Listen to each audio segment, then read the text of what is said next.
Salut à tous, j'espère que vous allez bien. Bienvenue dans ce nouveau format pour dessiner en 3D. Aujourd'hui, on va faire ces petites fleurs, on va faire cette planche, et on va partir des formes les plus simples jusqu'aux formes les plus compliquées, de sorte à ce que notre dessin puisse avoir du volume et qu'on ait un sentiment de perspective. Tu vas voir, c'est pas très compliqué, puis j'explique tout ce que je fais. Prends un crayon, une feuille de papier, abonne-toi, et puis commence. Si tu as besoin de mettre pause sur la vidéo, n'hésite pas, elle fait 10 minutes, mais moi j'ai mis à peu près 40 minutes à faire ces deux dessins. Donc tu vois, c'est normal si ça te semble un petit peu rapide à certains moments, il faut juste prendre un petit peu le temps de le faire. Aujourd'hui j'ai un crayon sanguine, ça change un petit peu, je préfère le stylo en général, mais voilà, c'est juste histoire d'essayer des trucs un petit peu nouveaux et puis de pouvoir donner un peu mon feedback sur le sentiment que ça m'apporte de dessiner avec quelque chose d'autre. Donc déjà pour ma fleur, je vais juste définir un peu l'espace qu'elle va prendre, tranquillement, tu vois, en essayant d'appliquer des formes pour le moment abstraites en fait, mais qui me permettent juste de calculer un petit peu l'emplacement général. Je vais l'appuyer un peu plus pour que ça se voit à la caméra. J'essaye de repérer les angles, tu vois, cet angle-là, cet angle-là, cet angle-là. Celui-ci, en essayant d'enlever de mon esprit toutes les subtilités de courbe qu'il peut y avoir. Là, il n'y a pas de subtilité de courbe, on s'en fout complètement. Il y a un trait droit de ce point à ce point, de ce point à ce point, de là à là, plus ou moins, tac. Et en fait, j'essaie juste de faire que des traits droits. Ça, c'est vraiment une technique de dessin d'observation. Et même si après, on va faire en sorte de dessiner en volume dans la perspective, pour le moment, c'est pas mal pour pouvoir décider un petit peu de la forme de ce que je suis en train de faire. Disons, on va dire que ça dégrossit le boulot. Maintenant, ce que j'ai envie de faire, c'est d'avoir vraiment ce joli sentiment de volume. Et pour ce faire, on va imaginer que ça, c'est un cylindre, en fait. Un cylindre, c'est comme ça. Désolé, c'est un peu mal fait, c'est histoire d'illustrer mon propos, mais c'est vrai que c'est pas terrible. Donc on va vraiment faire en sorte que cet objet-là se ressente en perspective. Donc on peut même faire une perspective encore plus grosse. Tu vois, on a vraiment la sensation que ça se regarde par-dessus. Ça veut dire que là, j'ai vraiment envie, en fait, qu'on ait la sensation que ce mouvement-là, il tourne derrière. Tu vois, ça vient ici, ça vient devant, et après, comme ça tourne là-bas. Là, on voit que le cylindre, en fait, il s'évase après, donc tu vois, si je fais des axes comme ça va venir, dans la perspective, ressortir un petit peu. Ici, ça va venir ressortir quand même pas mal, jusqu'à ce qu'on voit, en fait, le retour du pétale qui vient devant. Donc là, à l'intérieur, ça fait comme ça, et puis après, paf, ça revient devant ici. Ici, ça revient un petit peu dans ce sens-là. On peut faire une jonction, là, comme ça, tac.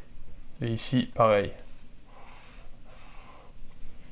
Donc là, on voit que ça tourne et ensuite que ça rebique un petit peu, comme ça. Donc tu vois, je note de nouveau l'axe ici. Il ne faut pas hésiter à l'exagérer, même éventuellement l'axe. Il faut mieux que ce soit trop courbé que trop plat. Donc là, tu vois, je fais toutes ces lignes pour qu'on ressente bien cette partie en 3D. Et au final, si tu veux, ici, là, on va bien voir qu'il y a une courbe. Donc là, on va voir que cette partie-là, elle va regarder vers là-bas, à peu près dans cette direction. Cette partie qui est ici, ainsi que celle-ci, elles vont plutôt regarder dans cette direction. Et donc là, c'est vraiment important qu'on comprenne le changement de direction dans la perspective. Tu vois, ça vient comme ça regarde un peu vers le bas, tac, tac, tac, tac, tac. Et puis là, ça retourne, et puis ça repart comme ça. Et ici, bien sûr, le haut, cette partie-là, on voit qu'elle pointe plutôt dans cette direction, comme ça, tac. Ici, on va pouvoir faire la partie de l'enveloppe intérieure. On voit que ça rebique aussi assez rapidement à cet endroit-là. Donc là, pareil, on a notre axe qui vient ici. Et à l'intérieur, on a cette espèce de forme un peu en concombre. Et pareil, cette forme-là, c'est un truc rond. Donc tu vois, pareil, on peut lui faire des axes pour montrer la forme en 3D.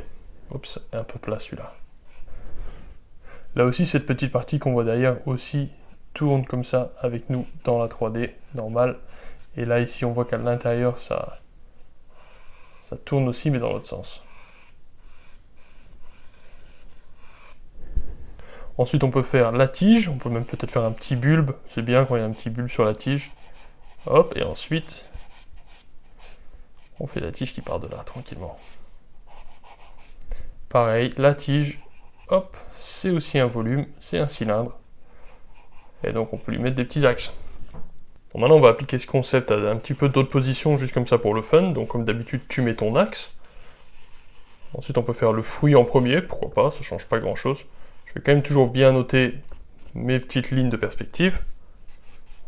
Ensuite, tu vois, je fais simplement l'emplacement que je décide pour mon sujet. Et ensuite, n'hésite pas à noter tant que tu en as besoin des petits rappels de perspective comme ça, c'est toujours bien de le faire. Tac, et ensuite, on va pouvoir faire cette pétale, un peu balèze, ce pétale, pardon, qui vient devant, qui tourne. Là, l'avantage, c'est que c'est une fleur vraiment minimaliste, mais en même temps, elle change de direction tout le temps. Donc, c'est vrai que c'est quand même assez, mine de rien, assez compliqué. Là, cette partie ici, quand on commence à voir l'intérieur du pétale, ça veut dire que ça coïncide avec cette zone-là. Et là en fait on va avoir, tu vois, l'axe haut comme ça qui vient, qui monte jusqu'à la zone de la fin du pétale dans le point de vue, et ensuite ça revient devant, et on a donc le pétale qui rebigue vers nous, et ça te permet vraiment de visualiser l'espace, le mouvement dans l'espace de ton pétale. Si tu as envie de faire un peu plus de fioriture, tu peux t'amuser à faire 2-3 petites vagues, pourquoi pas même un petit machin comme ça. Là on va faire cette partie du pétale qui va derrière, hop, et puis comme ça qui passe juste derrière cet endroit.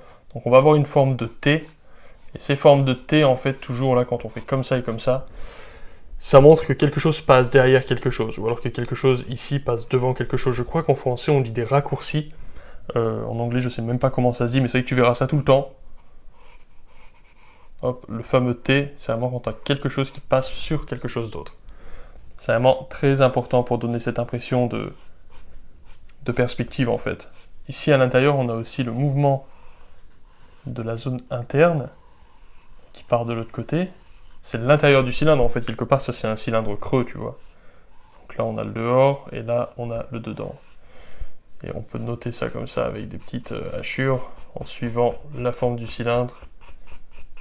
Voilà. Là cette espèce de boucle elle va impliquer un genre de petit shift dans la perspective, puisque effectivement en fait tu vois là ça va venir comme ça et là ça va repartir là-bas. Finalement tout repart là-bas de toute façon parce que l'axe central en fait il est ici, donc tout ça en fait ça se dégage de cette zone. Donc tu vois si tu fais un truc comme ça par exemple et que ton point il est là, tu vas te retrouver à faire quelque chose comme ça. En fait c'est comme un drapé quoi. Voilà, tu vois. Donc là c'est un peu pareil, quand on fait des fleurs, ce genre de truc on s'en sert assez souvent. Après si par exemple j'ai envie de faire une feuille qui vient devant, ou deux feuilles par exemple avec des perspectives différentes. Admettons que la feuille de cette fleur ce soit une feuille vraiment basique, comme ça on va pas se prendre la tête. Et ça maintenant on veut le mettre un petit peu en perspective. Bon, c'est pas tellement compliqué en fait, tu peux tout à fait le minimaliser à un rectangle. Tu vois, là tu as un rectangle en fait. Dans ton rectangle, avec l'axe central, tu peux dessiner ta feuille, et maintenant ton rectangle, tu peux le mettre en perspective et le faire tourner au besoin, comme ça par exemple. Tac. Tu vois? Là maintenant que ton rectangle il est mis en perspective, hop, tac, tu peux dessiner ta fleur à l'intérieur, ta feuille pardon à l'intérieur, et tu vois ça respecte cette perspective. Donc admettons, on veut faire une feuille qui vient pas mal vers nous, ok?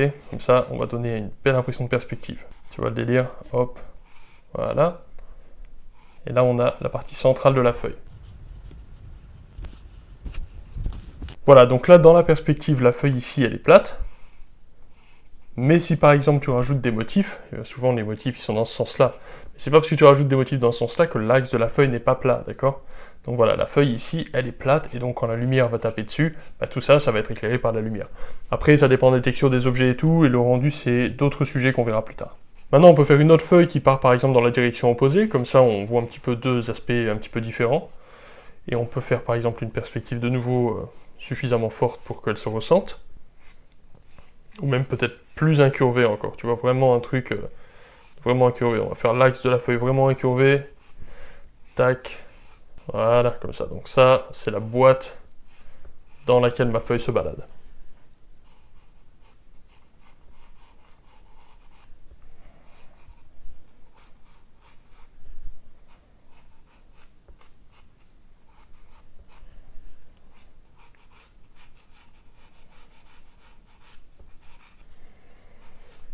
Et de nouveau ici, on a une perspective qui vient un peu comme ça. Tac, tac, tac. Allez, je vais continuer un petit peu ma fleur. Bon, c'est pas mal la sanguine pour dessiner, vous me direz ce que vous en pensez par rapport à la vidéo que j'avais fait avec un stylo. Les deux sont intéressants, c'est pas tout à fait les mêmes avantages, les mêmes inconvénients. J'avoue que j'aime beaucoup dessiner au stylo, donc je sais pas si je vais garder l'idée de la sanguine pour le moment. Mais voilà, dites-moi, et puis on verra bien.